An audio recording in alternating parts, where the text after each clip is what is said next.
Bonjour à tous et bienvenue dans Metamorphosis School, l'école de la transformation. Alors depuis une semaine déjà, nous sommes en train de traiter cette thématique ô combien profonde, ô combien intéressante. J'en suis convaincu que ce thème sur la fin des temps nous a beaucoup parlé depuis la semaine dernière. Nous avons commencé à aborder pas mal de choses. Nous nous sommes promis 2 semaines, en réalité 3. Rappelez-vous, je vous ai dit qu'il y a tellement de choses à voir que 2 semaines ne seraient pas suffisantes. Rappelez-vous que l'enseignement sur l'Apocalypse est un enseignement qui, d'un point de vue académique, concentre environ 80 heures d'enseignement. Ici, nous essayons de réduire pour nous donner l'essentiel à retenir pour bien comprendre notre positionnement en tant qu'enfant de Dieu, tout simplement. La semaine dernière, nous avons passé en revue différentes sous-thématiques. Nous avons parlé des 4 types de la volonté de Dieu.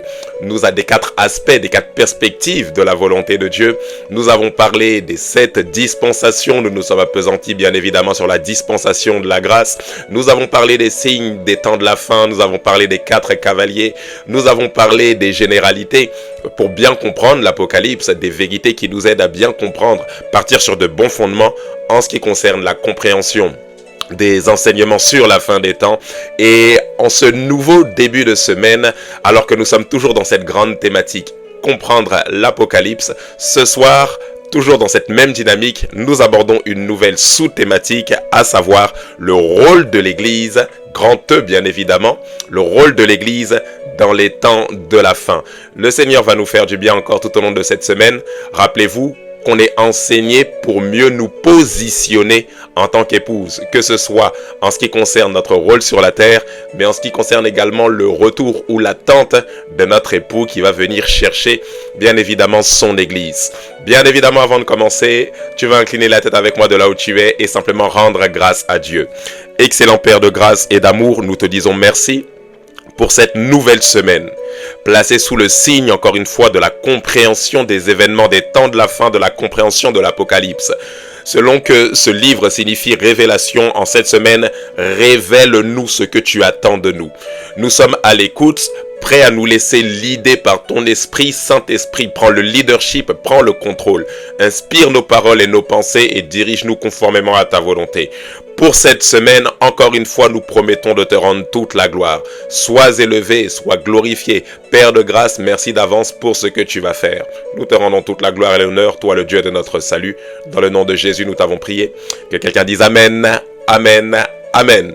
Avant de poursuivre, tu prends la vidéo et tu la partages partout sur tes différents réseaux sociaux. Tu la partages sur X, sur Trend, sur Instagram, sur TikTok, sur Facebook, partout, sur Snap, partout. Parce que je suis convaincu que cette vidéo pourra édifier le maximum de personnes dans ton entourage. Pour ce soir, nous avons plusieurs références bibliques. Je ne pourrai pas toutes les lire, mais je vais au moins vous les citer. Vous avez notre première référence biblique que nous retrouvons dans Matthieu chapitre 28, verset 18 jusqu'au verset 20. Cette référence est une référence biblique que tout le monde connaît. Jésus parle à ses disciples et il leur dit « Tout pouvoir m'a été donné sur la terre. Allez et faites de toutes les nations des disciples, baptisez-les au nom du Père, du Fils et du Saint-Esprit et enseignez-leur à observer tout ce que je vous ai prescrit. Et voici, je suis avec vous tous les jours jusqu'à la fin du monde. » C'est notre premier passage biblique de référence, Matthieu 28, verset 18 jusqu'au verset 20. Deuxième référence biblique, Marc chapitre 16, verset 15 jusqu'au verset 20. C'est aussi une référence biblique que tout le monde connaît. Et enfin, Matthieu chapitre 5, verset 13, la Bible dit ceci, « Vous êtes le sel de la terre, mais si le sel perd sa saveur, avec quoi la lui rendra-t-on? Il ne sert plus qu'à être jeté dehors et foulé aux pieds par les hommes. » Je répète, vous êtes le sel de la terre, c'est Jésus qui parle à ses disciples, et nous sommes disciples de Christ, donc nous sommes le sel de la terre. Et Jésus dit ceci, « Mais si le sel perd de sa saveur, avec quoi la lui rendra-t-on? Il ne sert plus qu'à être jeté dehors et foulé aux pieds. » Dernière référence biblique très importante pour ce soir, vous la retrouvez dans 2 Thessaloniciens chapitre 2, verset 3 jusqu'au verset 7. Donc 2 Thessaloniciens chapitre 2, verset 3 jusqu'au verset 7. La Bible dit ceci, que personne ne vous séduise d'aucune manière, car il faut que l'apostasie soit arrivée auparavant et qu'on ait vu paraître l'homme du péché, le fils de la perdition, l'adversaire qui s'élève au-dessus de tout ce qu'on appelle Dieu ou de tout ce qu'on adore, jusqu'à s'asseoir dans le temple de Dieu, se proclamant lui-même Dieu. Ne vous souvenez-vous pas que je vous disais ces choses lorsque j'étais encore chez vous? Et maintenant vous savez ce qui le retient, afin qu'il ne paraisse qu'en son temps, car le mystère de l'iniquité agit déjà. Il faut seulement que celui qui le retient encore ait disparu. Je redonne la référence biblique. 2 Thessaloniciens, chapitre 2, verset 3. Jusqu'au verset 7. Alors nous l'avons compris depuis la fin de semaine dernière lorsque nous avons enseigné sur les 4 cavaliers de l'Apocalypse, les 4 cavaliers qui viendront pendant cette période de tribulation où les jugements de Dieu seront envoyés sur la terre. Nous avons compris que ces cavaliers ne sont pas encore, mais dès maintenant, il existe comme un parallèle entre les jugements de Dieu qui s'abattront sur la terre pendant le temps de la tribulation, de la grande tribulation, et les tensions que nous vivons actuellement dans ces temps de la fin. Nous avons vu qu'il y a certaines choses que nous commençons à voir comme des prémices qui annoncent que Christ va revenir pour enlever son épouse. C'est pour ça que Jésus dit, lorsque vous entendez ces choses, prenez garde de vous troubler, ne vous inquiétez pas, parce que la fin ne sera pas encore, mais ce sera comme un commencement des douleurs lorsque nous voyons tout ce qui se passe dans nos quartiers, lorsque nous voyons les violences conjugales, lorsque nous voyons les trafics de drogue, lorsque nous voyons les guerres de gangs. Toutes ces choses sont comme un commencement des douleurs qui annoncent ce qui va arriver par la suite, en l'occurrence au moment de la grande tribulation, lorsque l'épouse de Christ sera enlevée. Donc ici l'apôtre Paul, dans le passage de 2 Thessaloniciens 2, répète un peu ce que l'apôtre Jean dit lorsqu'il dit qu'il y a, rappelez-vous, plusieurs antichrists. Il dit « le mystère de l'iniquité agit déjà ». Ce mystère de l'iniquité fait tout simplement référence à l'esprit de l'antéchrist qui agit dans le but de combattre tout ce qui concerne la connaissance du véritable Dieu. Lorsqu'on parle de l'esprit de l'antéchrist ou des plusieurs antéchrists ou antichrists qui sont déjà en action, déjà à l'œuvre, on parle de toute idéologie, on parle de toute philosophie, on parle de tout enseignement, on parle de tout système de pensée, on parle, permettez-moi de donner le terme des jeunes, on parle de tout mood qui vous pousse à accepter un raisonnement qui vous éloigne de la vérité de Christ, qui vous éloigne de la bonne nouvelle du royaume des cieux, qui vous éloigne de la bonne nouvelle de la grâce de Dieu. C'est de ça que nous parlons lorsque nous parlons du mystère de l'iniquité qui agit déjà. Mais l'apôtre Paul fait une référence particulière qui nous intéresse ce soir.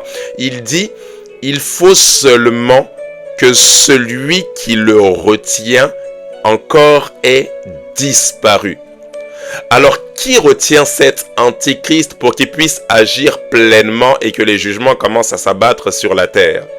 Il dit, il faut encore que celui qui le retient, comme s'il y a une personne qui retient l'antichrist.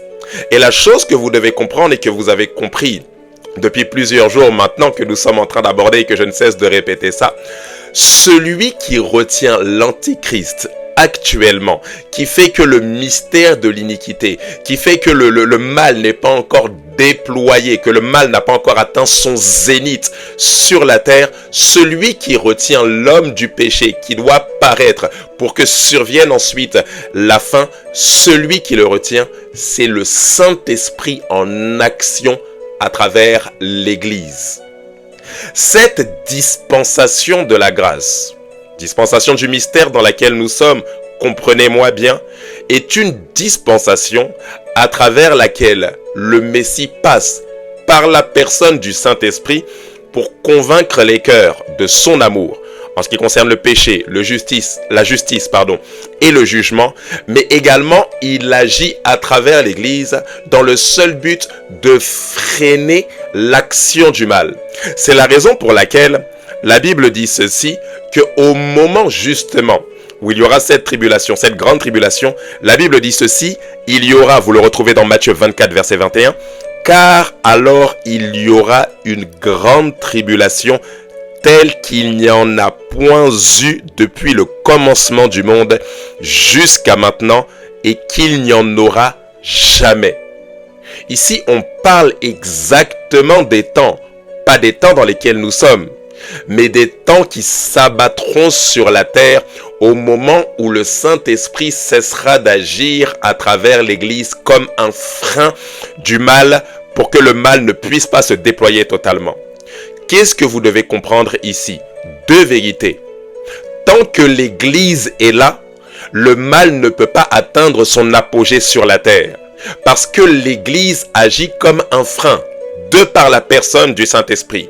Comme nous sommes dans le temps de la grâce, tant que ce n'est pas encore le temps de la grande tribulation, l'action du Saint-Esprit est à la fois de convertir des âmes à Christ, mais également d'agir comme un frein sur toute l'humanité en ce qui concerne le mal. Ce que vous devez retenir ici, c'est que lorsque l'Église sera enlevée, demain nous parlerons justement des deux retours de Christ, avec notamment son premier retour qui concerne l'enlèvement. Quand l'Église sera enlevée, sur la terre alors qu'il y aura la tribulation, le Saint-Esprit continuera d'agir pour convaincre les cœurs, mais le Saint-Esprit n'agira plus comme un frein. C'est la raison pour laquelle la plupart des personnes qui se donneront à Christ après l'enlèvement, pendant le temps de la tribulation, se donneront à Christ dans la quasi-totalité au prix de leur vie.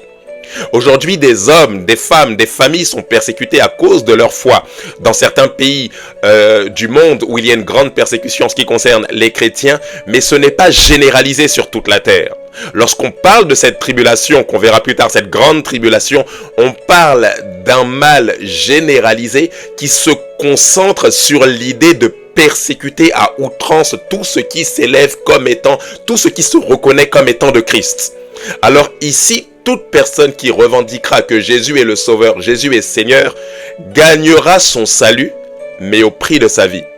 Dans les temps dans lesquels nous sommes, ce sont les temps de la grâce, où nous recevons le salut, mais pas forcément au prix d'être sacrifiés pour Jésus.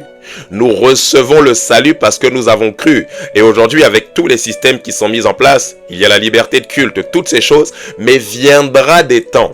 Et ces temps viendront pendant la tribulation, lorsque l'Église, l'épouse de Christ, sera enlevée. Viendront des temps qui s'abattront sur la terre lorsque ces histoires de liberté de culte ne seront plus. Et chaque personne qui se revendiquera, pas juste d'une croyance, mais qui se revendiquera de l'appartenance à Jésus comme Sauveur et Seigneur, sera persécutée. Aura reçu Jésus, mais très souvent au prix de sa vie. Oh, je vous assure, mieux vaut être enlevé avec l'époux plutôt que de vivre ces temps-là. Nous le verrons plus tard lorsque nous parlerons des conditions pour pouvoir être enlevé. Ne vous inquiétez pas, nous allons y aller progressivement. Alors vous devez comprendre ici que les temps dans lesquels nous sommes sont comme un commencement des douleurs. Nous l'avons vu depuis vendredi. Nous avons vu que les temps dans lesquels nous sommes sont comme un parallèle par rapport à ce qui va se passer d'encore plus grave, cette grande tribulation qui se répandra sur toute la terre au moment où l'Église sera enlevée. Mais nous avons compris que l'Église, dans ces temps, doit absolument, obligatoirement, nécessairement se positionner. La Bible fait cette référence, c'est le Seigneur lui-même qui parle lorsqu'il parle de la fin des temps. Et ici, il cible pas juste les temps dans lesquels nous vivons. Rappelez-vous Matthieu 24, un grand nombre des révélations que Jésus fait ne concernent pas le temps de l'Église. Mais dans ce que Jésus dit, dans Matthieu 24 et Matthieu 25 avec les paraboles, qui ne concernent pas le temps de l'Église, il y a comme des prémices, comme un commencement des douleurs que nous commençons à expérimenter. Et il fait cette référence en disant « Parce que l'iniquité, littéralement le mal, se sera accru, l'amour du plus grand nombre se refroidira. » Aujourd'hui, nous sommes en train d'expérimenter des prémices de ce que Jésus a annoncé en ce qui concerne ce qui va arriver par la suite. Et dès maintenant, l'Église doit se positionner. Jésus a dit, vous êtes le sel de la terre. En d'autres termes, il identifie l'Église comme étant un élément qui doit jouer un rôle sur la terre. Le sel donne du goût, le sel donne de la saveur. Et la question que nous devons nous poser, c'est de quelle manière est-ce que l'Église doit se positionner pour rester justement ce sel de la terre et cette lumière des hommes. La première des vérités, c'est que vous devez bien évidemment dresser autour de vos vies la bannière de Christ. Vous devez dresser autour de vos vies la bannière de Christ. Cette parole est merveilleuse et cette parole est fondamentale en ce qui concerne notre vie en tant qu'enfant de Dieu, surtout dans ces temps de la fin. Rappelez-vous, la Bible nous parle dans Apocalypse de 4 cavaliers qui viendront exercer les jugements de Dieu sur la terre, mais que dès maintenant, alors que les cavaliers n'ont pas encore été, permettez-moi le terme, relâchés pour exercer ces jugements, dès maintenant, nous expérimentons comme des prémices. Nous voyons comme certaines choses qui ressemblent à ce que ces 4 cavaliers vont faire. Nous voyons que l'économie est gérée d'une certaine manière qui, nous avons l'impression, appauvrit plus les hommes, les pousse à la consommation et à toujours s'épuiser au travail plutôt qu'à les enrichir. Nous voyons comme des prémices du cavalier sur cheval noir. Ce cavalier qui aura pour rôle d'avoir une influence totale sur l'économie, on le verra par la suite avec la marque de la bête. Toutes ces choses-là. Mais dès maintenant, nous voyons comme des prémices. Avant que ce cavalier n'arrive, dès maintenant, nous voyons comme des esprits qui exercent une influence sur l'économie mondiale. Dès maintenant, nous voyons comme des esprits qui exercent une influence sur nos quartiers. Et c'est la référence ici de beaucoup plus tard, quand au moment de l'enlèvement, quand le chevalier sur cheval roux viendra pour enlever la paix sur la terre, et qu'il y aura comme des guerres généralisées, et qu'il y aura comme des violences généralisées. Mais dès maintenant, nous expérimentons ces prémices-là.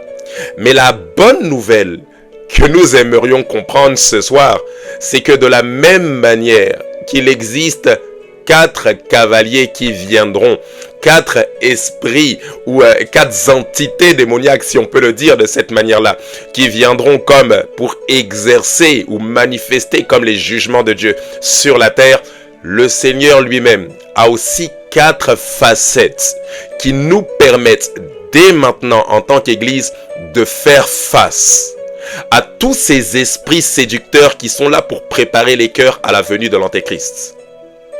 Aujourd'hui, les esprits séducteurs, l'Antéchrist ou l'Antichrist n'est pas encore là, mais il existe des esprits séducteurs qui sont là pour préparer les cœurs à sa venue. De telle sorte que lorsque l'Antichrist viendra, facilement les gens accepteront la marque de la bête. Facilement les gens accepteront de l'adorer. Pourquoi? Parce que les cœurs auront déjà été préparés au refroidissement en ce qui concerne l'évangile ou la bonne nouvelle de Christ. Alors l'Église doit se positionner en dressant la bannière de Christ et en manifestant les 4 facettes de notre Seigneur. Chacune de ces 4 facettes est là pour répondre à chacun des mots qui s'abattent dès maintenant, mais également chacun des mots qui s'abattront même dans le temps de la tribulation lorsque l'Église sera enlevée. Notre Seigneur est un roi. Alors la facette de Christ en tant que roi, en tant que Messie, est là littéralement pour faire face aux faux Christ, aux antichrists qui dès maintenant sont en train d'agir. Lorsque vous vous positionnez comme roi, comme celui qui règne, alors vous avez le dessus sur celui qui a l'apparence du règne sans en avoir la substance.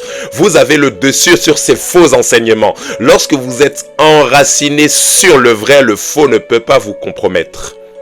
Alors ici, vous devez revêtir ou dresser la bannière dans votre vie de Christ en tant que roi. En d'autres termes, vous devez régner par le règne de Christ. Ceux qui reçoivent l'abondance de la grâce régneront dès maintenant dans cette vie avec Christ. Vous devez manifester l'aspect serviteur de Dieu pour faire face à toutes ces crises économiques, toutes ces choses auxquelles le monde est confronté.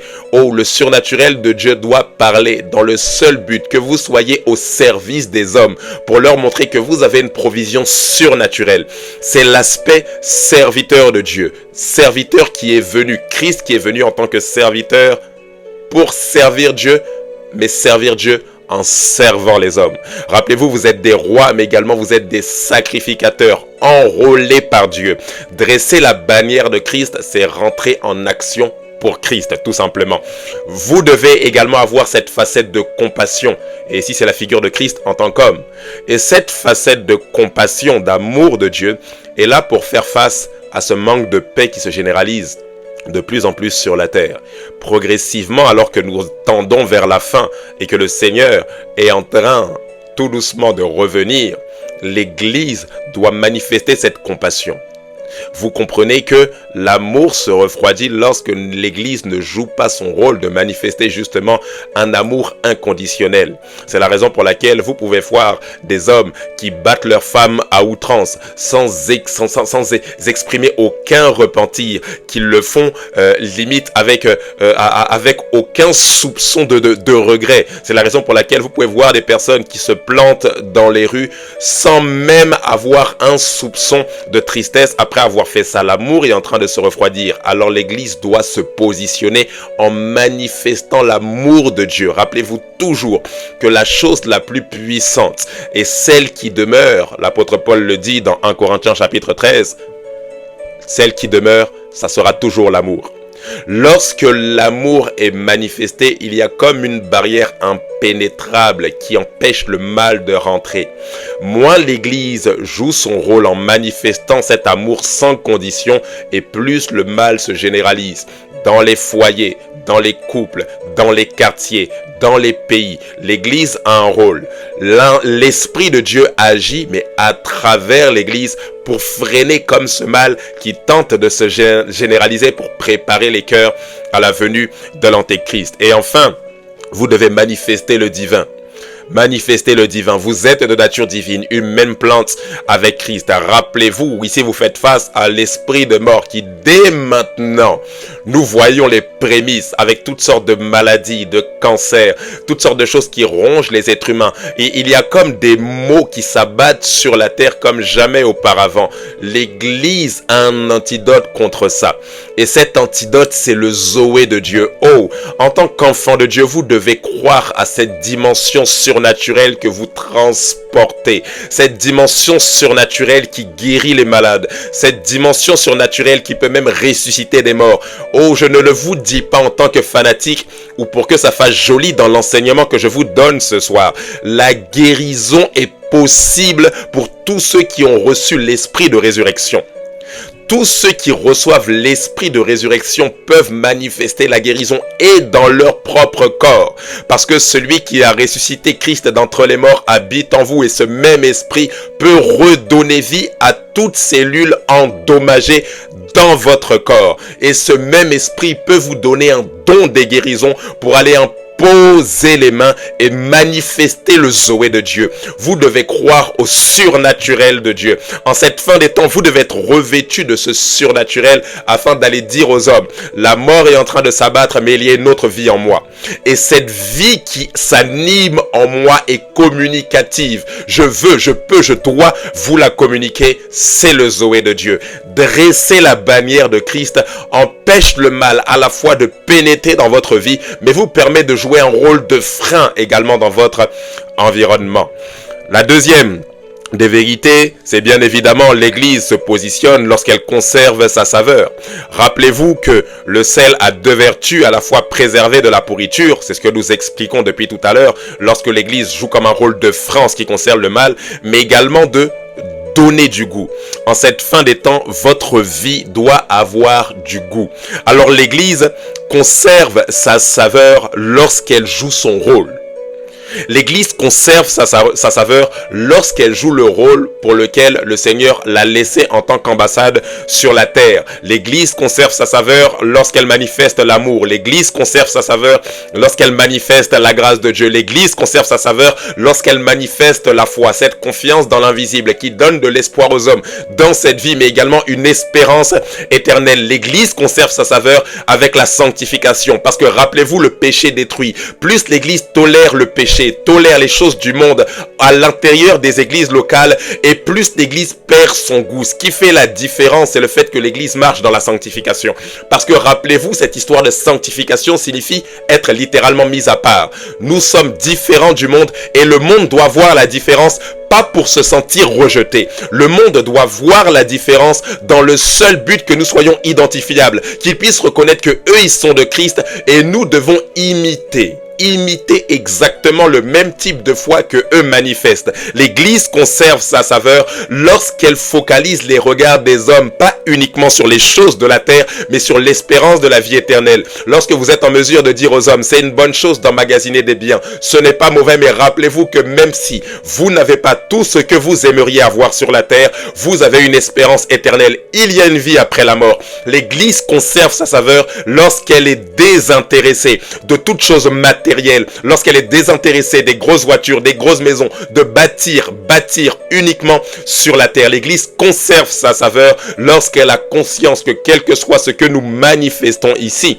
ça sera notre dernier point. Nous devons avoir l'équilibre en pensant qu'il y a des réalités éternelles qui nous attendent après la mort. Que la mort n'est pas la fin, mais que la mort n'est qu'un passage. Vérité numéro 3, l'Église doit conserver ou garder sa position, ou l'Église doit se positionner en conservant l'onction par l'action. L'Église doit conserver l'onction par l'action. 1 Jean chapitre 2, verset 18, la Bible dit ceci: « Mes enfants, nous entrons dans des temps décisifs. Vous avez appris qu'un antéchrist doit venir. Dès à présent, beaucoup d'antéchrists ont paru sous bien des formes. Cela nous montre bien que nous sommes entrés dans la dernière heure. » Rappelez-vous que le mot Christ, Mashiach, signifie celui qui est oint, celui qui a reçu l'onction. Et étant donné que Christ habite en nous par son esprit, automatiquement, nous avons reçu l'onction du Saint-Esprit. Mais la chose que vous devez comprendre, c'est que l'onction se manifeste lorsque nous nous mettons en action. Il n'y a pas de manifestation d'onction sans action. Pour que l'onction puisse agir à travers votre vie, vous devez vous mettre en action pour la mission. Voilà pourquoi Jésus le dit dans Luc chapitre 4, « L'Esprit du Seigneur est sur moi, il m'a oint pour annoncer la bonne nouvelle aux pauvres. » Lorsque je reçois l'onction, c'est pour que je me lève et que je me mette en action pour la mission. Alors en cette fin des temps, il y a comme un refroidissement qui s'abat en ce qui concerne la mission, ce qui fait que les enfants de Dieu ne sont plus intéressés par le fait de faire de toutes les nations des disciples, mais chacun est plutôt intéressé par sa propre destinée. Ici, vous devez avoir conscience que ce qui vous donne de la puissance sur la terre, c'est l'onction avec laquelle le Saint-Esprit vous a revêtu. Mais pour que cette puissance soit agissante dans votre vie, vous ne devez pas simplement vous poser en vous disant de toute façon, je suis chrétien, j'ai reçu l'onction. Non, pour que la puissance de Dieu, pour que vous ressentiez à quel point votre vie n'est pas naturelle mais surnaturelle, vous devez vous mettre en action. Pas pour votre vie, pas pour emmagasiner des choses sur la terre, mais vous devez vous mettre en action pour la mission. Lorsque vous vous mettez en action pour la mission, vous déployez l'onction dans votre vie. Point numéro 4, qui n'est pas des moindres, l'Église conserve sa saveur lorsqu'elle demeure dans l'unité. Vous devez vous positionner en conservant l'unité. L'apôtre Paul l'explique très bien. Il le dit dans Éphésiens chapitre 4. Le temps nous manquerait tellement de lire ce verset. La Bible dit ceci, Éphésiens 4, je lis juste une partie du verset. « Efforcez-vous de conserver entre vous l'unité que le Saint-Esprit a créée et restez liés les uns aux autres dans une harmonie et la paix. » Alors vous devez comprendre ceci. Lorsque l'Église ne demeure pas dans l'unité, l'Église perd encore une fois de son goût et elle perd encore une fois de sa saveur. Lorsque l'Église est concentrée sur les concurrences, l'apôtre Paul dit ceci, les uns disent « nous sommes de Paul, nous sommes d'Apollos ». L'apôtre Paul dit, mais qu'est-ce Apollos? L'un a semé, l'autre a arrosé, mais le plus grand c'est celui qui fait croître. Et celui qui fait croître c'est Christ. L'Église perd de sa saveur lorsqu'il y a de la concurrence entre les enfants de Dieu, entre les églises. Pourquoi? Parce que lorsque la concurrence commence, nous ne sommes plus concentrés sur l'œuvre du Seigneur et le salut des âmes, mais nous sommes concentrés sur nos performances. Combien de membres j'ai dans mon église par rapport à l'autre? Combien d'âmes j'ai gagné par rapport à l'autre? Du coup, on n'est plus concentré On n'a plus cet amour désintéressé, mais nous sommes plus focalisés sur la manière dont nous bâtissons sur la terre. Nous commençons même à nous enorgueillir des belles églises que nous bâtissons sur la terre. Bien évidemment, il est très bien, une très bonne chose d'avoir des beaux édifices, de voir son église grandir en nombre.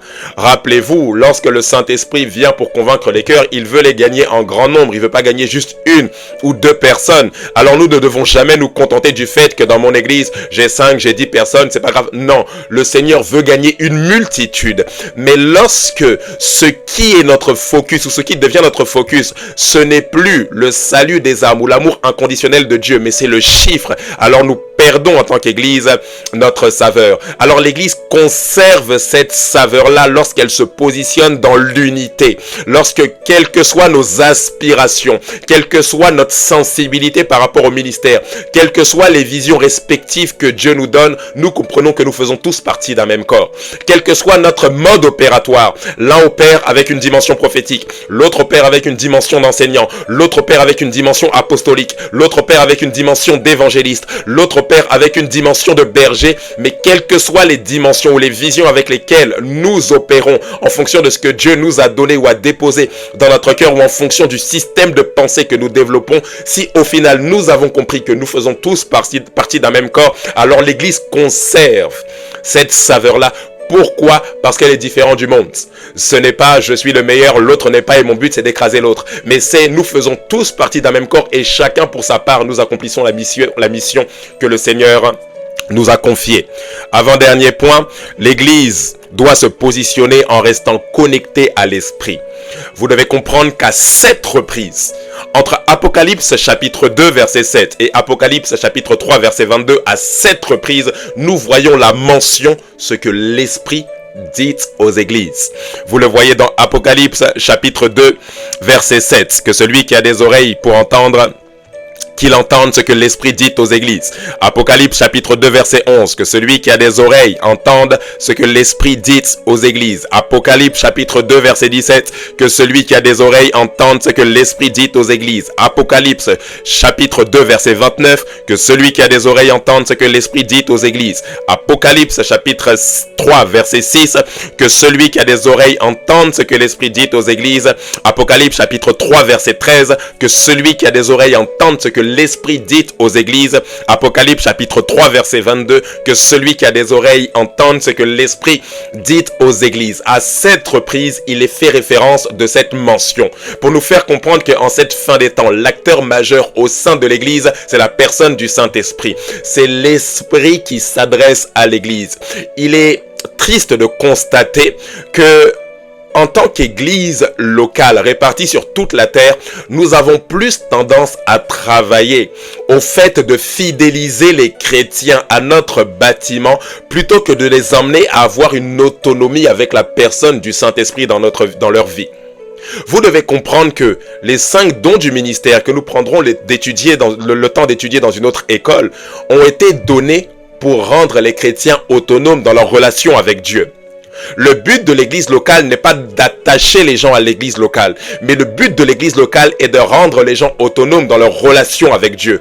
Plus je vais à l'église et plus ça me rend autonome. Plus je vais à l'église et moins ça me rend dépendant de l'église.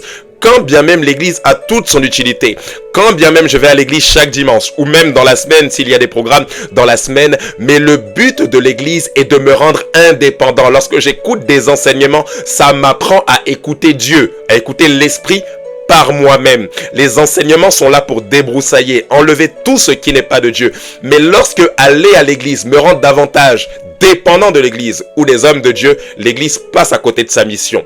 Le rôle de l'église ici en cette fin des temps est d'emmener chaque chrétien à avoir une indépendance dans sa relation avec Dieu, à avoir une autonomie, j'allais dire, dans sa relation avec Dieu ou encore avec l'Esprit de Dieu. Enfin, nous l'avons dit en début et en introduction, l'église doit garder un équilibre tout en sachant que Christ va revenir. Mais ce n'est pas parce que Christ revient que ça nous rend moins responsables en ce qui concerne les choses de la terre. Le fait que Christ va revenir ne doit pas faire de nous des flemmards. La Bible est claire, elle dit que celui qui ne travaille pas ne mange pas non plus.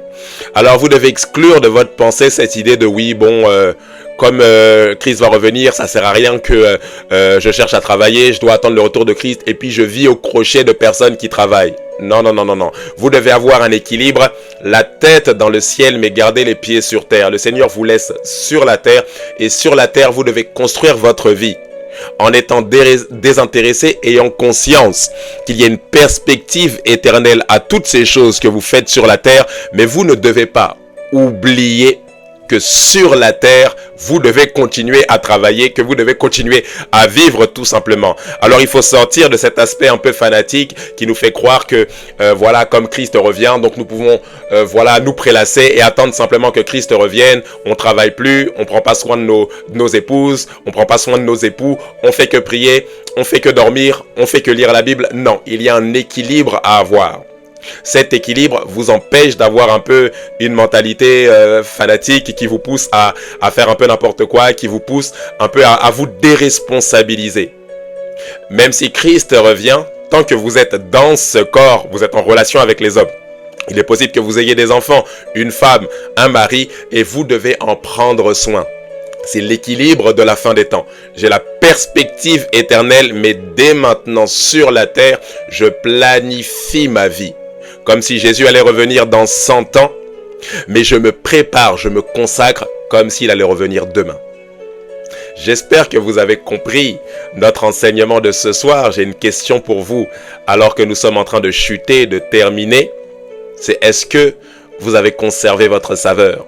Ou est-ce que vous conservez votre saveur en tant qu'Église? Vous êtes l'Église, l'épouse de Christ, et vous avez compris que l'Église joue ce rôle de frein sur la terre en attendant le retour de notre Seigneur pour que nous soyons enlevés. Mais dès maintenant, est-ce que vous conservez? Est-ce que vous avez du goût? Est-ce que votre vie chrétienne a du goût? Est-ce que les autres peuvent vous goûter au point de dire « il a bon goût ». Pourquoi? Parce que j'ai goûté en m'approchant de lui que le Seigneur est bon. Excellent Père de grâce et d'amour, nous te disons merci. Merci de ce que tu nous as parlé. Assurément, Seigneur, il y a tellement de choses à retenir, mais pour le peu que nous avons reçu ce soir, nous te disons merci. La seule chose que nous te demandons, Père, c'est de nous emmener encore plus loin. Demain, quel que soit tout ce que tu vas nous enseigner, nous sommes prêts à le recevoir et donne-nous de retenir l'essentiel. L'essentiel pour l'appliquer à nos vies, afin qu'à travers nos vies, Christ soit glorifié. Encore une fois, Père, c'est pour nous un privilège. Voilà pourquoi nous bénissons ton nom. Accorde-nous la grâce tout au long de cette semaine d'être véritablement enseigné par toi. Sois élevé, sois glorifié. Merci pour ce soir. Donne-nous de nous retrouver demain pour la suite de cet enseignement. Nous te rendons toute la gloire qui t'est du Père. Dans le nom précieux de Jésus-Christ, nous t'avons prié.